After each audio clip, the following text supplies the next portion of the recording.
Here's an estate planning mistake that I see all the time that a lot of families don't realize is a problem until it's too late. And it's just that a lot of people believe their will is the master document, that once they sign that will, that document controls where everything goes when they die. And legally, that's just not the case.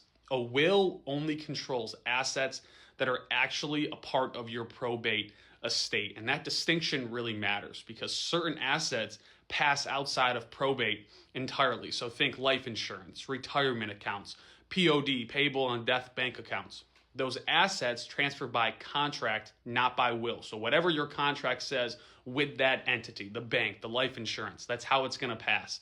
And so let me give you a real life example that we see. Let's say a father has 3 children and his will says divide my estate equally among my children. So you would think the entire estate, which is clear enough. But his life insurance policy, which he took out 20 years ago, names only his oldest son as beneficiary because that oldest son was the only one living at the time.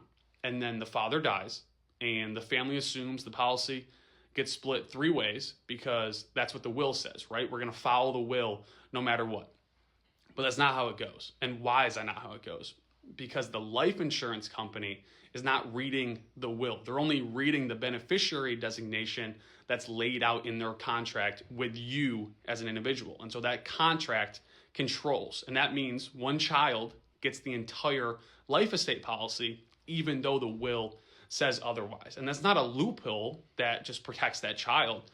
That's how the law is designed to work. And the problem is most people don't understand that they're operating with multiple estate plans at the same time. You know, their will is one, their beneficiary designations is another, their deed could be another if it's a life estate deed. Their joint accounts, like we said, those POD accounts pass the way you have the beneficiaries set up. And if those documents are inconsistent, you're creating conflict whether you mean to or not. So what's the lesson here? What do we learn from this? The lesson is very simple.